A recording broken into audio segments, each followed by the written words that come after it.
During the last few days, we were talking about protection of the mind, and as the Buddha said, Sattā rekkhena citassa samanagato hoti.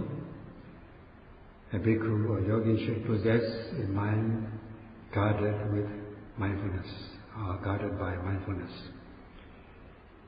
That means, whenever, at every time, one should be mindful, or the mind should be occupied with mindfulness. And when you talk about sati, we have to talk about Satipatthana, foundations of mindfulness. Only then the story will be complete. Otherwise it will not be complete. And if we go on, if we cannot explain on this subject, then the audience or the yogis will not understand as they should. Hence it is necessary, as said at the end of the talk yesterday, that we are going to explain about this Satipatthana at the end of the discourse. So as promised, today we are going to discuss about this Satipatthana.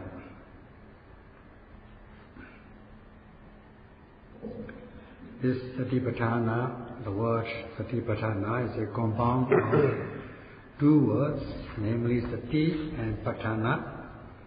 As for Sati, it simply means remembering or mindfulness, but it is not ordinary Sati or ordinary remembering or mindfulness.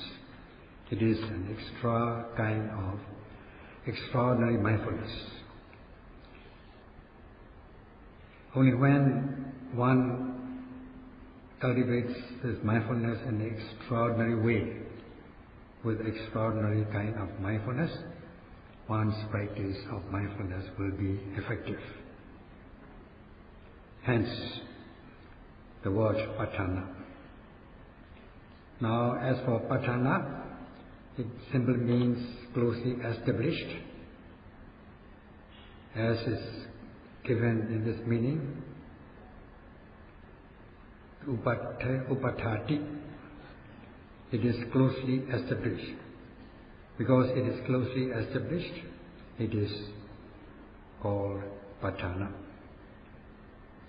Where and how is it closely established?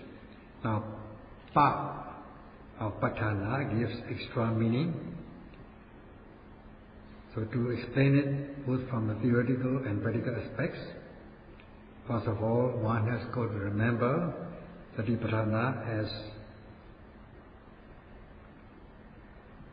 closely established, mindfulness closely established on the object of attention.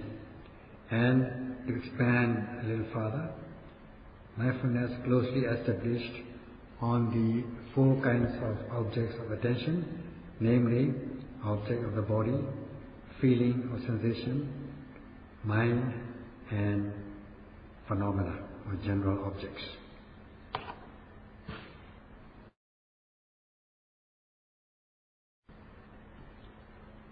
Here, Pa is given as Busattha in Pali and Visattha. Busattha simply means exceedingly or keen awareness, or it has further, you can expand this into these meanings such as strong, powerful awareness, extraordinarily great awareness, excessive awareness, and exceedingly highly great, powerful awareness. Or simply put, it has a meaning of great force, the mindfulness with great force, or the mindfulness with the quality of powerful force, which is given by this word, Pa.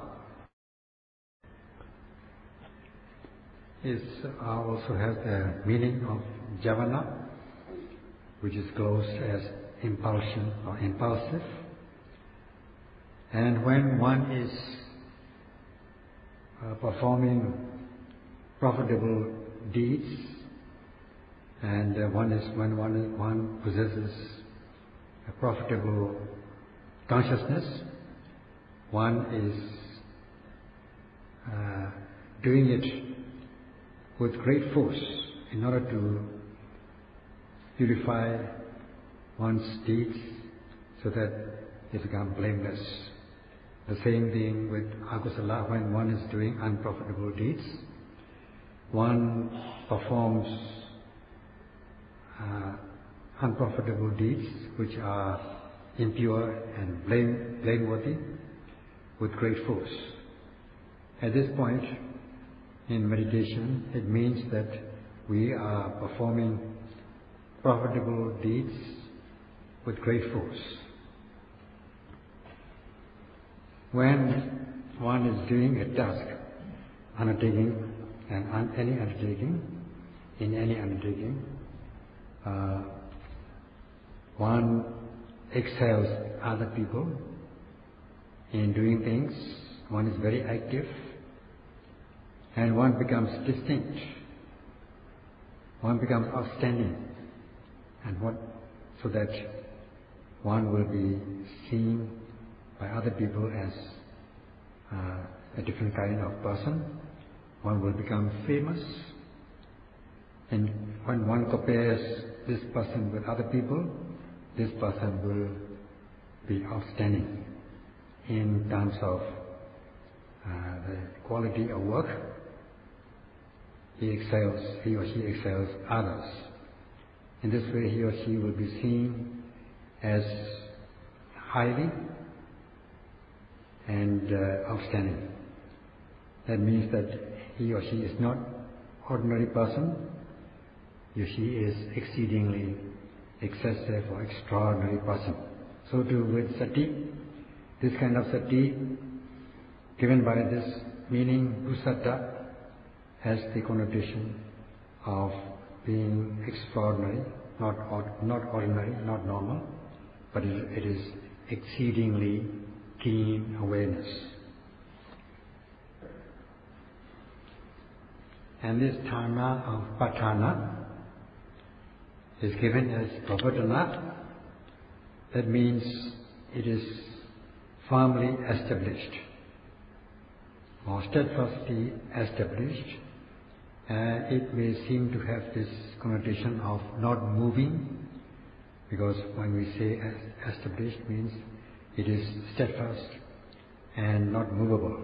But here it is not so. This pravardhana has the meaning of continuously established, without break, flowing like a current. And this the kind of sati that we are talking about is to flow continuously like a current.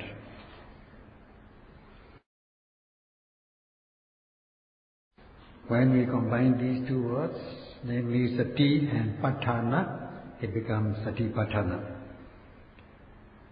And as we have said, it is exceedingly keen awareness, not just exceedingly keen, but it's extraordinary.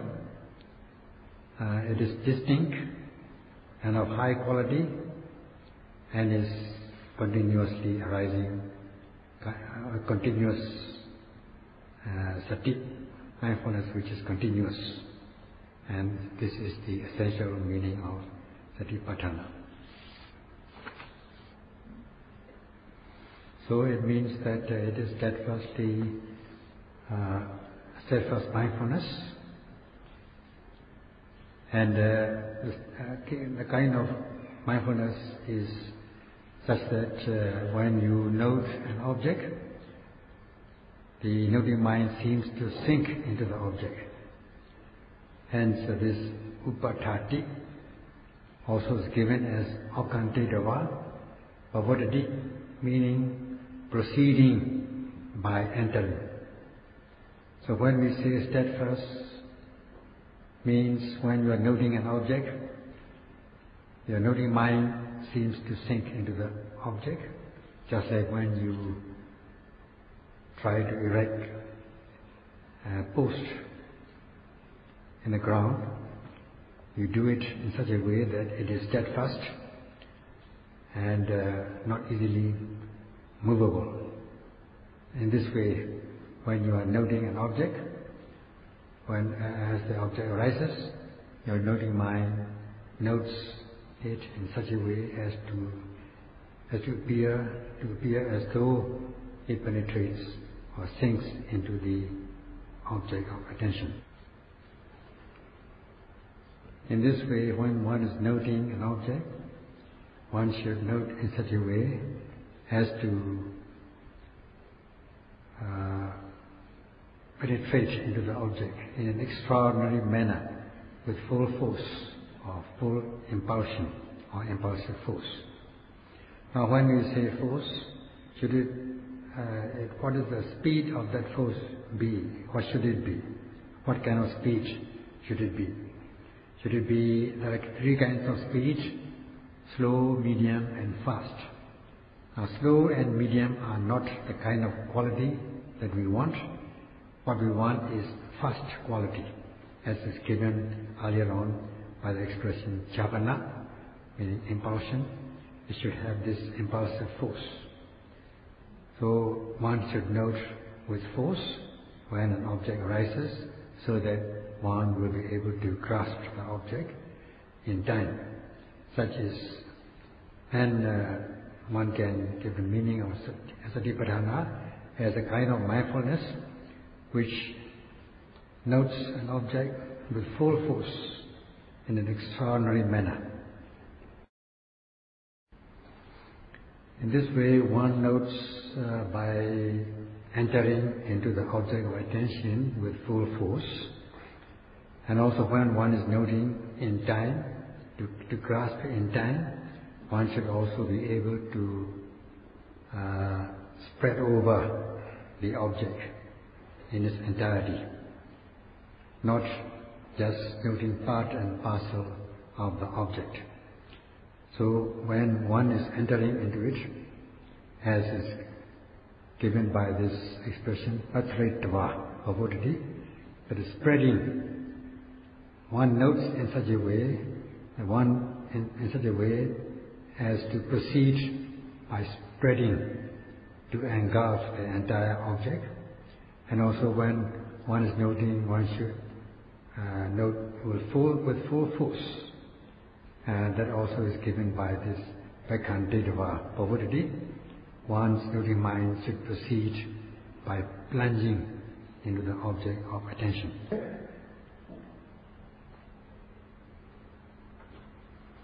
Only when one notes with full force and exceedingly keen awareness will be of high quality, then one's mindfulness will be good quality or high quality.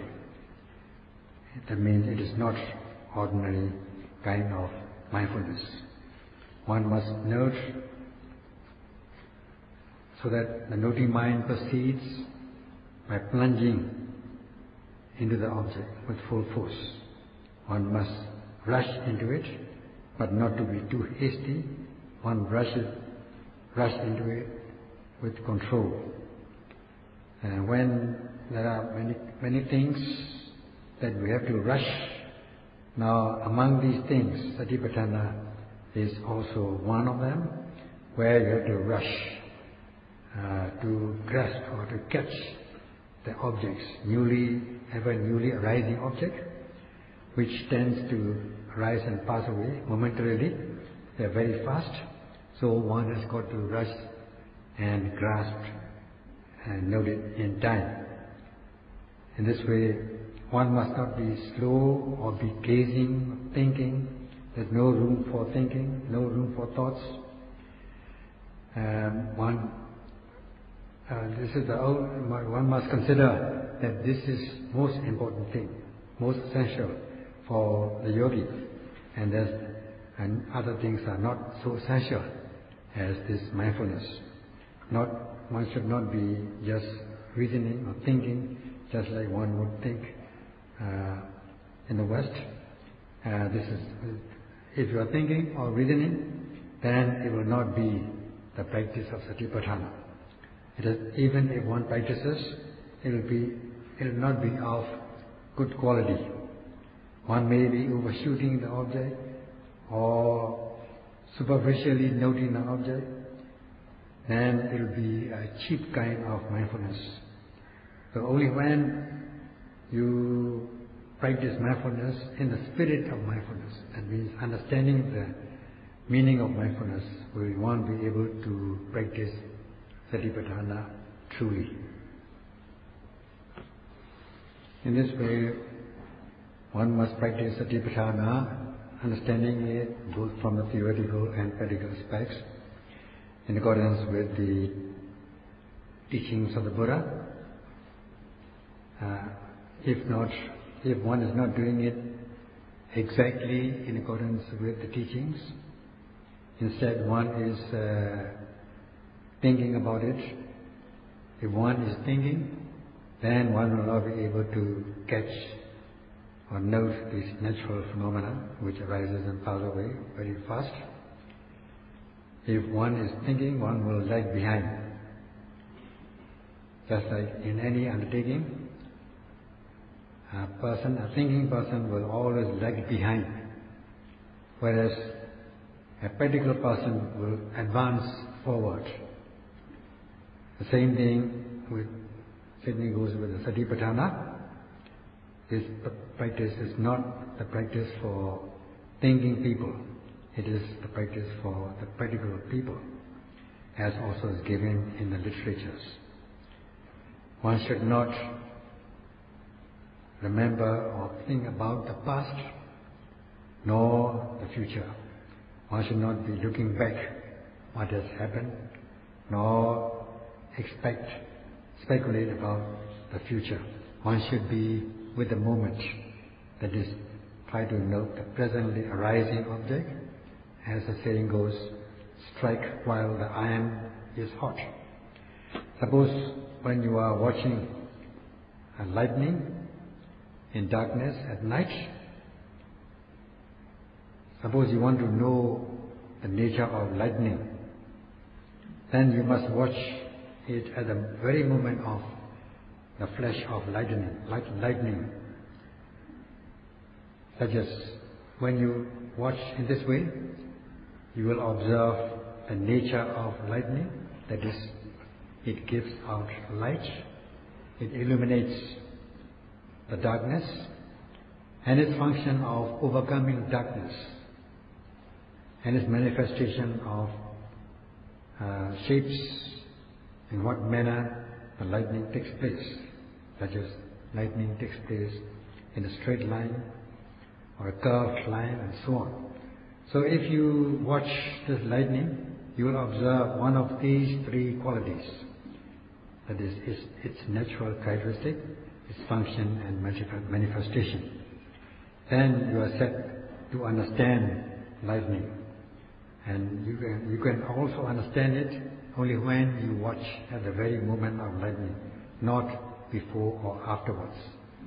You come to understand the quality of lightning. So too with the practice of mindfulness, one must be able to note in the spirit of Satipatthana, try to plunge into the object. Your noting mind should proceed by entering into the object or plunging into the object and spreading over the object, and knowing that the work of a yogi is just to do that and nothing else. Now, when we think about this example of watching and lightning and darkness, we are only watching it presently, not thinking about the past nor speculating about the future. We are seeing it at the very moment. If we think about what has happened in the past as regards this lightning, then this will not be a personal experience, atapachaka, not your experiential knowledge. It will be only fantasy or imagination. It will not be the intrinsic nature of the object. It will be just thinking or perception, and not the wisdom. It will not be atapachaka. Even if you are thinking about the future, what is going to happen, this will not be your experience, personal experience. It will only be a speculation, it will not be sure. Only when you observe at the very moment, your experience, observation will be atapachaka, experiential knowledge, what you experience really, which is most sure. So too in the practice of Satipatthana, the one is noting the physical object, feelings or sensations, mind objects, and general phenomena. When one is thinking about what has happened in the past, so a few years ago or months ago, or even yesterday, one will not know it or understand it in real sense. It will not be considered as sure personal experience. It will be just a memory.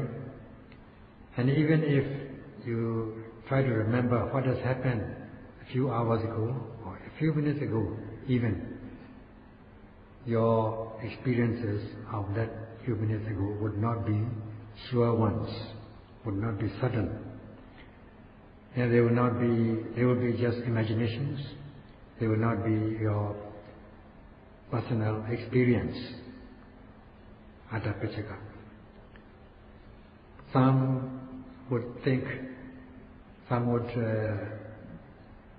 of many things, and they consider that such thoughts as wisdom, and they may feel proud of it.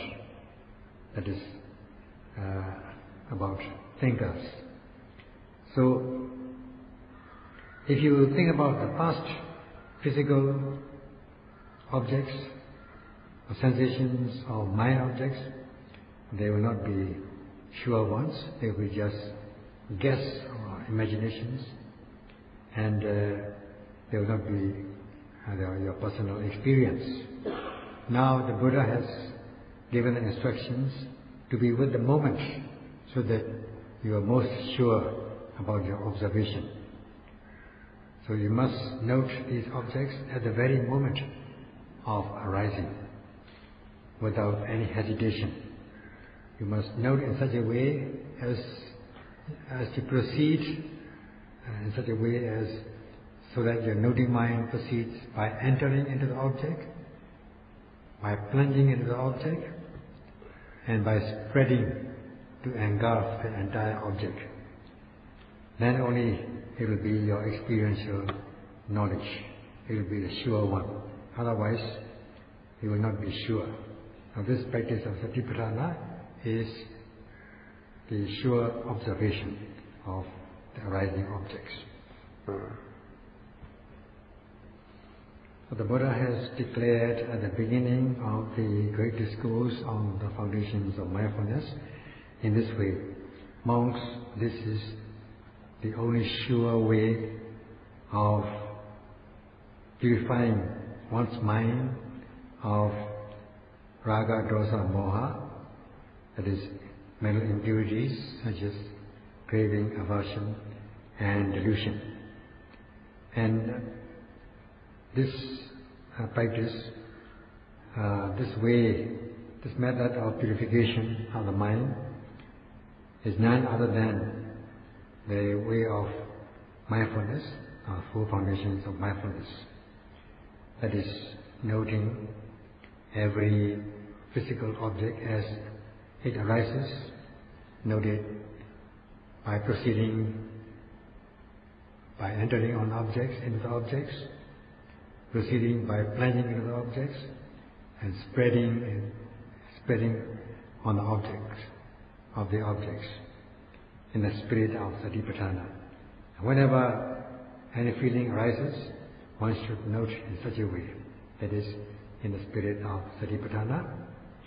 And whenever thoughts and ideas arise in the mind, one should note in the spirit of Satipatthana. And lastly, to note general phenomena such as seeing, hearing, tasting, touching and so on in the spirit of Satipatthana. In this way the Buddha has given 4 kinds of objects to be noted. To put it down to practice, when you are watching the abdomen and noting rising and falling as the main object of attention in the spirit of Satipatthana, your noting mind is proceeding by entering into the object, by plunging into it, and by spreading over it, so as to engulf the entire object in time. Then your noting mind is bound to fall calm and unified on the object of attention. Thus, you will be observing the natural phenomena, such as when you are noting rising, you will observe the sensations of stiffness and so on. Let us say you are observing it for 1 minute, 60 seconds, or even 30 seconds, even 5 seconds continuously. Just imagine at that very moment. Your noting mind is locked on to this main object of rising and falling. You know what is rising. At that moment, there will be no thoughts of sensual pleasures. That is, you will be free from sense desire hindrances, kamachanda, nivaranas. You will be free from hindrances, the hindrances of ill will, that is vyavara nivarana. In a sense, you will be free from ill will or anger, dosa, and instead your mind will be purified. Because you are knowing, observing the natural phenomena, the intrinsic nature of rising and falling as they arise. You are knowing it clearly, understanding it clearly.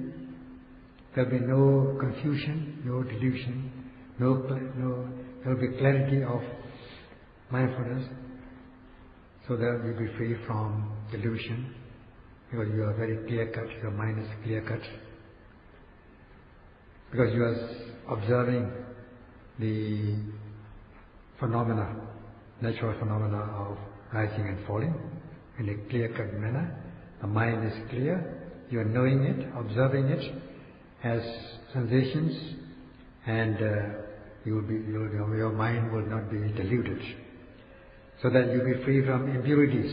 Just imagine at that very moment, if you are able to note every rising and falling as it takes place in the method of Satipatthana, your mind will become purified, or you will achieve purity of your mind, which is the benefit of the practice. Hence, it is given as ekayano mego, one sure way of purifying your mind. This is the one sure way of practice. So just think about it, both from theoretical and practical aspects. You will come to accept it. So with this practice, you are accumulating these part-time moments of purity, part-time purity, and you are building up, accumulating them, so that they become powerful enough to build up as large purity, and your purity of mind will be continuous, so that it will be multiplied, it will grow, it will be cultivated, it will be developed, and such is, it will build up into an energy, a power, and such is bhavana, mental development, and such is Satipatthana bhavana, the mental development of mindfulness. Such is the practical aspect of Satipatthana bhavana.